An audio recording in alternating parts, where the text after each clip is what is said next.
hide protein controls. So without going into the Java language and all that, what is recursion? Let us look into in mathematical things, sense and all that.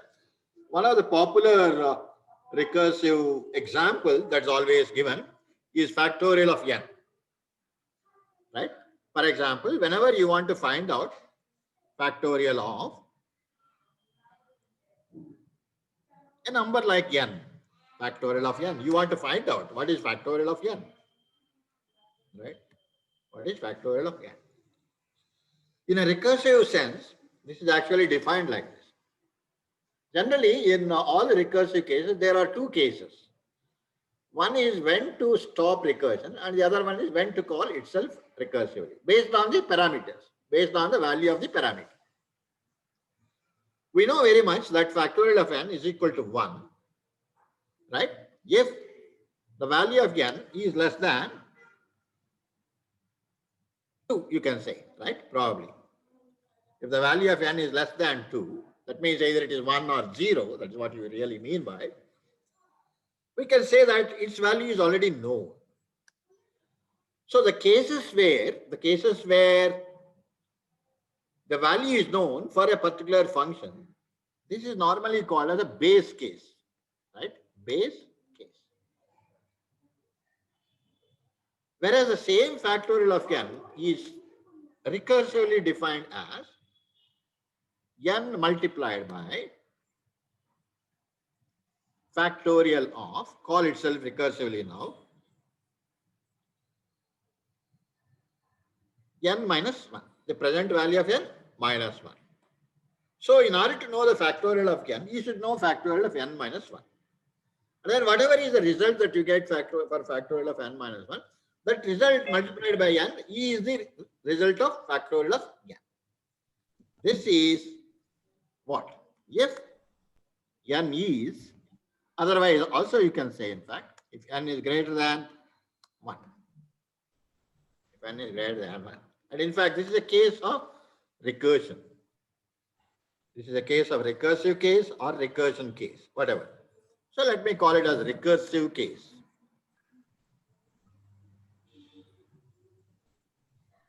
So we are now trying to understand like the general behavior of the recursive methods.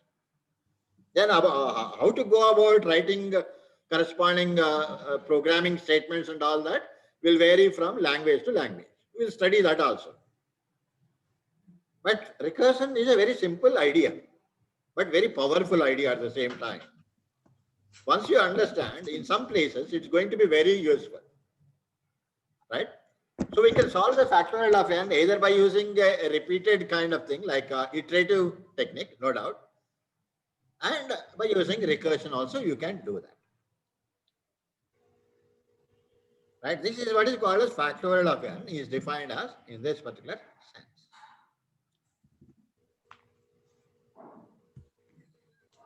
So how to write that and all that is a different issue. Programming part will slowly come to that. So we can think of another mechanism, another function, for example, right? Function name is sum, for example. Let us say sum of n. That means what is that? What is that you are interested? I am interested in finding the sum of all the natural numbers right up to n. Right? 1 plus 2 plus 3 plus and so on, right up to. So we're still checking here for any guidelines that could apply for your concern now. But while we're waiting, I need you to send the receipt of your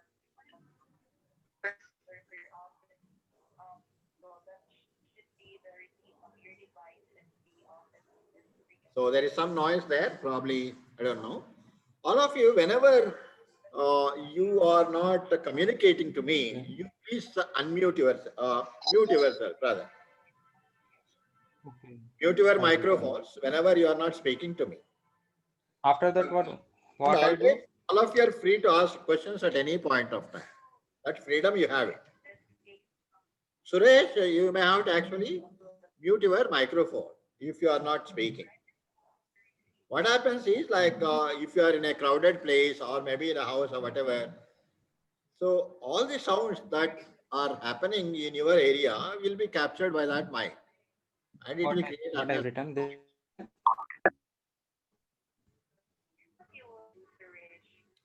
Or Suresh, I don't know who is this. Okay, Or Suresh. you send the okay. You send the link. I will upload. After that one, what are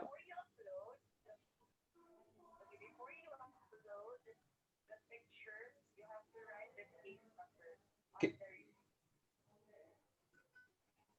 what number I will mention there? Once I can repeat. Which need to Sir, I think you are host. You can mute that remaining persons. I can do that, but I am also Okay. waiting Sir. whether people will respond sir. properly or not. So, Okay, sir. Thank you. right. Thank you.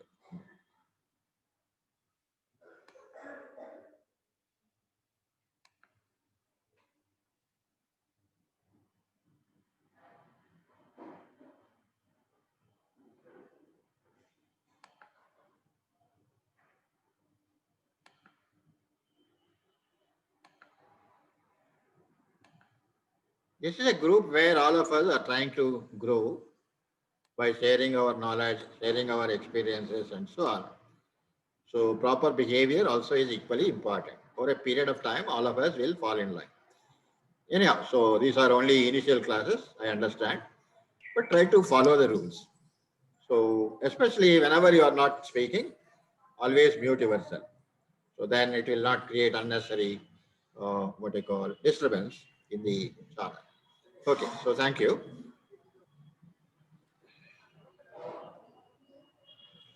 So coming back to the recursion here and this particular thing. So you want to find out, let us say, what is the sum of the first n natural numbers, but that you want to find out by using recursive technique, right? Let us say it is another simple idea. Are you able to like express yourself? Essentially, programming means you are trying to express about how to solve a particular problem. So you should improve all your like skills about how to express by using that particular language. So still language you are not coming, here it is a generic thing anyhow, no issue. So sum of n is equal to, so what is the base case? Base case is always a case where the answer is already known for that particular problem. For example, whenever you are asked for sum of 1, that means sum of the first n natural numbers right up to 1. Right up to 1 means you don't have to do anything. The answer is known, right? So you can say that this is equal to 1 if n is less than 2, right? If n is less than 2, this is nothing but this is again a base case for this particular problem like sum of n. And the same is equal to, now we have to define the recursive case also. So whenever you want to find out what is sum of, let us say sum of 5. Sum of 5 is nothing but 5 plus sum of n, sum of 4. Sum of the first 4 numbers plus 5 is nothing but sum of the first 5 numbers, right? So we know that. So if this is equal to n plus sum of n minus 1, right? Otherwise you can say essentially otherwise is another case, like that means if n is not less than 2, right? If n is not less than 2, this is a recursive case example. Recursive case. And remember, if you look into this particular factorial or sum, whenever you want to find the factorial of a bigger number is expressed in terms of factorial of a smaller number. Smaller number. So n into n factor, n minus 1 factorial. That means n minus 1 factorial again will be n minus 1 into n minus 2 factorial. So the parameter to the function, its value is getting reduced every time. You are starting with a bigger number, and with every call, its value is getting reduced. Is reduced further. A stage will come where the parameter is likely to be equal to a base case, in which case the answer is no, right? In which case the answer is no. So is the case for sum of n. Straight away, you are actually trying to understand what exactly it is, sum of n and all that.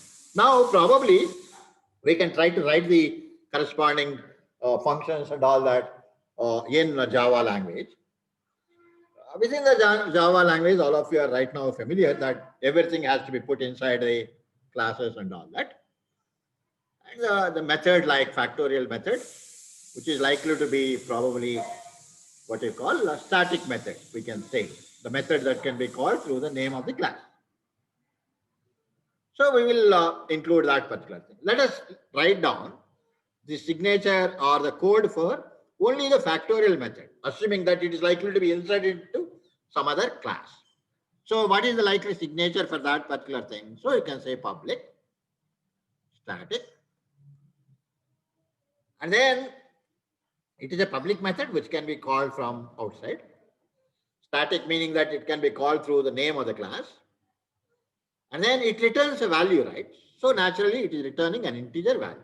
So return value of that function is int. But what is the name of that particular function? Name of the function is factorial. So you are going to write in this one. And this factorial takes a parameter. What kind of parameter it takes? It takes an integer. So you declare all these things. Int factorial of int n. And after this, naturally, you are likely to put a curly brace begin. This is how you develop all the methods in a Java language. Now, what are you going to do? What is the logic here? So, whenever it is a base case, you address those things. So, you say if what? If n is less than 2, if n is less than 2, what is to be done? What is the value? The answer is already known. It is equal to 1. And how is that a function is going to, or a method is going to return a value? By using the return keyword. So you can straight away say that return 1. If n is less than 2, return 1. This is a base case, right? So here I can put, this is a base case. This is a base case. If n less than 2, only like it goes there. Otherwise, the control will come to the bottom. Control will come to the bottom. Now it is otherwise condition. So return what? What is to be returned? You have to return n times factorial of n minus 1. So you say simply return n multiplied by factorial of sorry.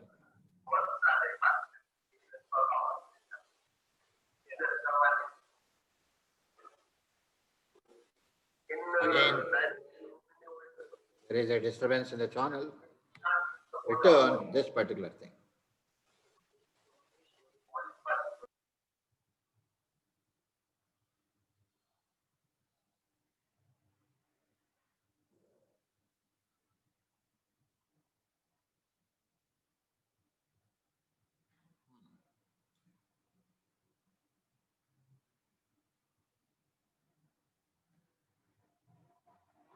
Okay, so let me put this continuously so that probably it is there. So return this particular thing. Return n into factorial of n minus. It's as simple as this, as you can see. It is an expression, right? N into factorial of n minus 1. That's what you'll have to return it. It's a very simple mechanism. So once you understand, it becomes so easy. This is how you can actually develop a method like this. Similarly, for sum now, for finding the sum of the first n natural numbers, you say public static. This also returns integer. Name of the function is sum. You can give any name.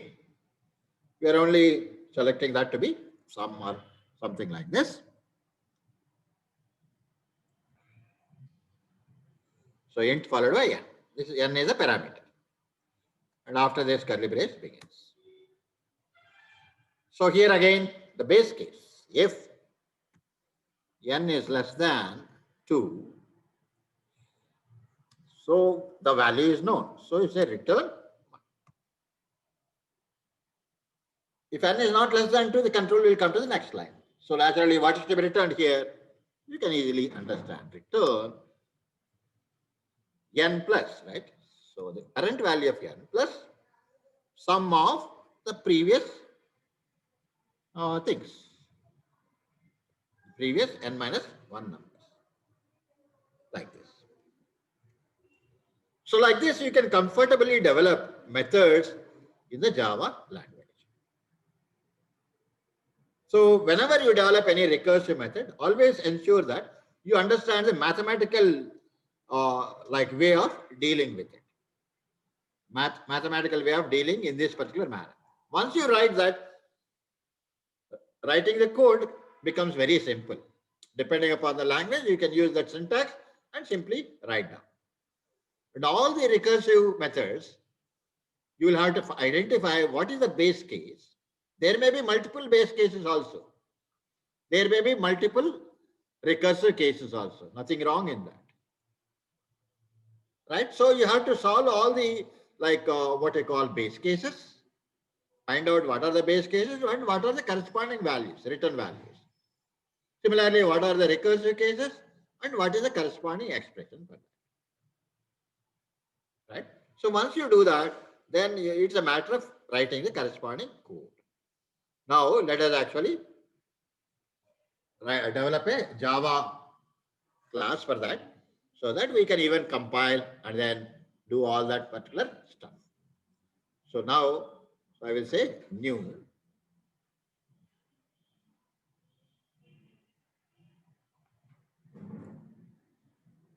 And let me put all this.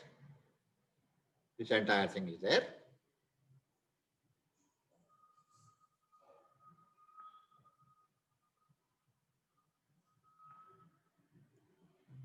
So this can be there, no issue.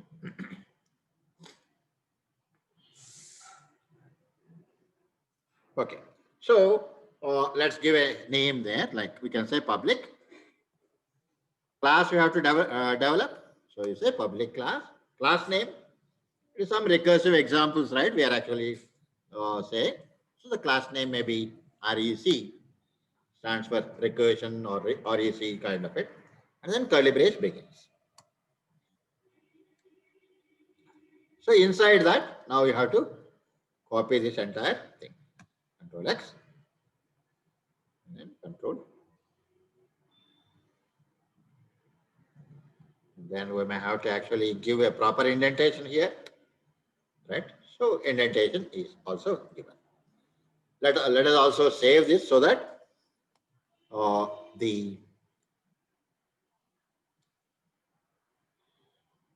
FCS, no issue. So it should be saved with the same name of the class. Your name of the file should match with the name of the class. So it should be REC dot Java. REC dot Java. Right. So REC dot Java is coming here, and it's also there as a part of it. Now we have to develop the main method so that we can test.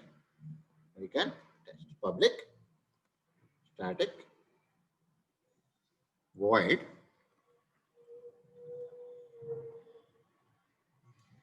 main,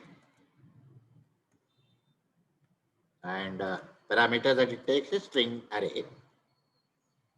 String array ops. Curly brace begins. So probably we can find out by using the command line argument is one mechanism. The other one is we can read it. So it's announcing, like we may have to rejoin once it closes for whatever reason. So public static void main. So we'll make use of the command line arguments. That's how it is going to be. So we say int followed by n. Maybe let me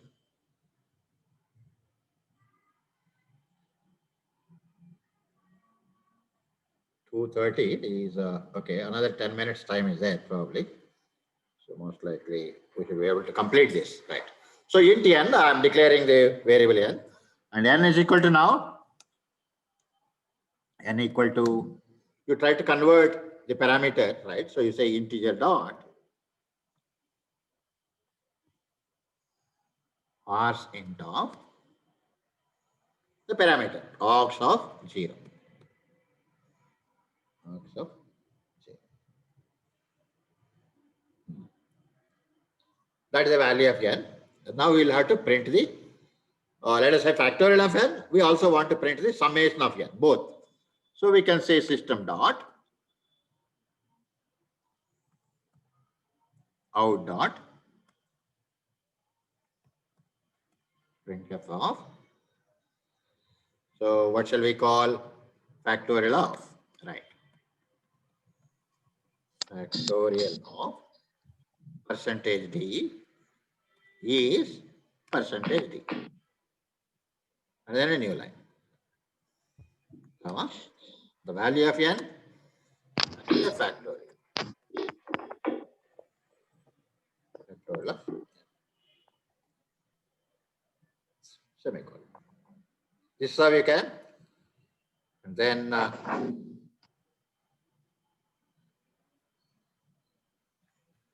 we can copy the same. Now instead of calling factorial, we will be calling the summation. Sum. And here we can call sum of. Right? So save it. Save this. And then we would like to run this and all that.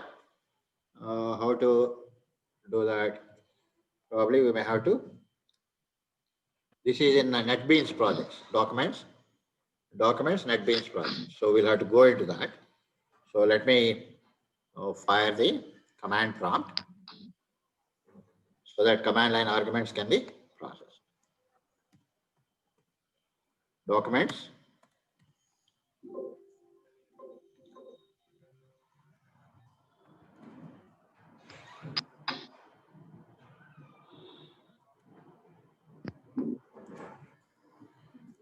Documents, nothing is there.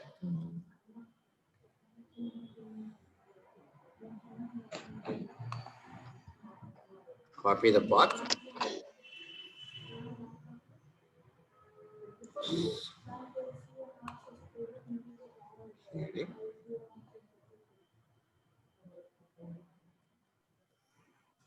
So we have come to this particular folder and then just simply say Java C followed by rec.java. So it is compiled. Now you'll have to run it. Java followed by rec followed by, and I said 10. So 10 factorial is so and so. Sum of 10 is first 10 numbers is 55. So this is how you can actually do that, right?